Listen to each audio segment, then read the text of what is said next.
ஜனாதிபதி தேர்தல் களம் 2024.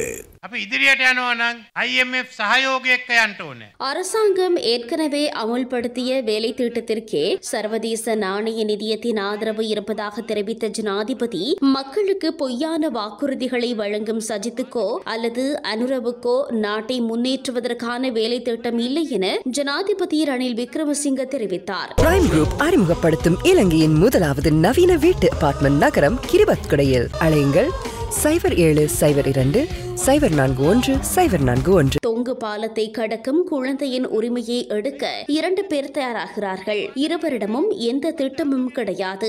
எனவே நாட்டின் எதிர்காலத்தை அவர்களிடம் ஒப்படைக்க முடியாது. நாம் முன்னேற வேண்டுமானால் சர்வதேச நாணய நிதியத்தின் ஆதரவுடன் முன்னேற வேண்டும். அரசாங்கம் இதுவரை செயல்படுத்தி வரும் திட்டத்திற்கு தான் அதன் ஆதரவு உள்ளது என்றும் ஜனாதிபதி ரணில் விக்ரமசிங்க தெரிவித்தார். இந்த நாட்டின் இளைஞர்களுக்கு 4 வருடங்களாக வேலைவாய்ப்புகள் வழங்கப்படவில்லை. அடுத்த ஆண்டு அரசு மற்றும் தனியார் துறையில் 1 லட்சம் சுய வேலைவாய்ப்புகளை உருவாக்குவோம். மேலும் 50,000 பேருக்கு அவர்கள் விருப்பமான தொழில் பயிற்சி நிறுவனத்தில் பயிற்சி பெற நிதி உதவி வழங்கப்படும் என்றும் தெரிவித்தார். ලක්ෂයකට රැකියා දෙන ගමන් 50,000කට අපි මුදල් දෙනවා. Taman කැමති පුහුණුවක් ලබාගෙන පිටරට රැකියාවකට යන්න. வெள்ளவாயுவில் நேற்று திங்கட்கிழமை நடைபெற்ற ரணிலால் ஈயலும் வெற்றி பேரணியில் கலந்து கொண்டு உரையாற்றும் போதே ஜனாதிபதி ரணில் விக்ரமசிங்க இதனை குறிப்பிட்டார்.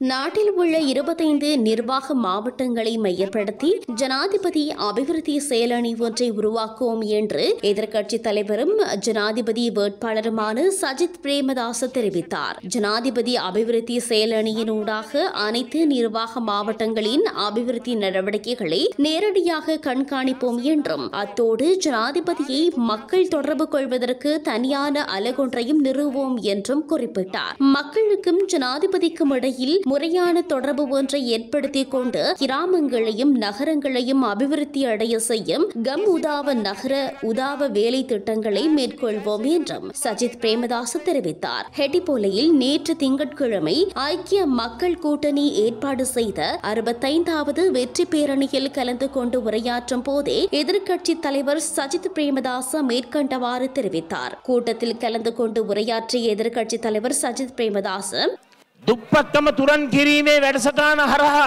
හැම දුප්පත් පවුලකටම வறுமையை ஒழிக்கும் முகமாக அனைத்து வறிய குடும்பங்களுக்கும் 24 மாதங்களுக்கு மாதம் ஒன்றுக்கு தலா 20,000 ரூபாய் வீதம் முதலீடு, உற்பத்தி, நுகர்வு, சேமிப்பு மற்றும் ஏற்றுமதி ஆகிய பிரிவுகளுக்கு உள்ளடக்கி நிவாரணங்களை வழங்குவோம். எவரும் தொடர்ந்தும் வறியவர்களாக இருப்பதற்கு விருப்பம் இல்லாதமையால் நாம் வறுமையை ஒழிப்போம். தமக்கென்று வீடும் காணியும் இல்லாதவர்களுக்கு வீட்டையும் காணிக்கான உரிமையையும் பெற்றுக் கொடுப்போம். 50 கிலோகிராம் நிறைவுடைய உரமூடை ஒன்றை 5,000 ரூபாவுக்கு வழங்குவோம். பெரிய வெங்காய உற்பத்தியாளர்களையும் பாதுகாப்போம். விவசாயிகள் மற்றும் நுகர்வோர்கள் ஆகிய இரு தரப்பினரையும் பாதுகாக்கின்ற நோக்கில் ஐக்கிய மக்கள் சக்தி அதற்கான வேலை திட்டத்தை முன்னெடுக்கும் என்றார். අනිවාර්යෙන් මේ යුතුයකම අපි ඉෂ්ට කරනවා කියන එක මම ඔබට ප්‍රකාශ කරන්න කැමතියි. உணவு, கல்வி, சுகாதாரம் ஆகியவற்றில் உள்ளடக்கப்பட்டுள்ள வரி முற்றாக நீக்கப்படும் என தேசிய மக்கள் சக்தியின் ஜனாதிபதி வேட்பாளர் அனுரகுமார் திசாநாயக்க தெரிவித்தார். ஜனாதிபதி தேர்தலுக்காக அக்குரச பகுதியில் நேற்று திங்கட்கிழமை இடம்பெற்ற மக்கள் பேரணியில் கலந்து கொண்டு உரையாற்றும் போதே அனுரகுமார் திசாநாயக்க மேற்கண்டவாறு தெரிவித்தார். ඉතා කෙටි කාලයක් ඇතුළත අඩු කිරීමේ සැලැස්ම ජාතික ජන බලවේගය ක්‍රියාත්මක කරනවා. எதிர்வரும் 5 வருடங்களில் தெற்காசியாவில் வங்கி மற்றும் நிதி உதவி வழங்கும் கேந்திர மையமாக இலங்கையை மாற்றுவதே தனது இலக்கு என பொதுஜன பெரமுனவின் ஜனாதிபதி வேட்பாளர் நாமல் ராஜபக்ஷ தெரிவித்தார். 5 தொழில்நுட்ப கிராமங்களான சூரியவெவ, யாழ்ப்பாணம் மற்றும் 7 மையங்களை துறைமுக நகரத்துடன் இணைப்பதன் மூலம் மேல் மாகாணத்தில் கொழும்பு, கம்பஹா, மினுவங்கொட போன்று காலி, சூரியவெவ, தம்புள்ளை, குருணாகல், யாழ்ப்பாணம், கண்டி, நுவரலியாவில் உள்ள பிள்ளைகளும் பயன்பெறும் வகையில் நாம் நடவடிக்கைகளை மேற்கொள்வோம் என்றும் குறிப்பிட்டார். அடுத்த 5 வருடங்களுக்குள் தெற்காசியாவில் வங்கி மற்றும் நிதித்துறையின் மையமாக கொழும்பு துறைமுக நகரை மாற்றுவதே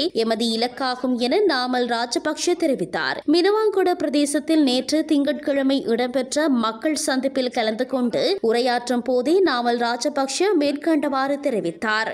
දකුණු ආසියාවේ බැංකුකරණේ සහ මූල්‍යකරණේ කේන්ද්‍රස්ථානයේ විදියට ඊළඟ අවුරුදු 5 ඇතුළත කොළඹ වරාය නගරය අපි පරිවර්තනය කරනවා කියන එක අපි ඔබට තහවුරු කරනවා. ஜனாதிபதி தேர்தல் களம் 2024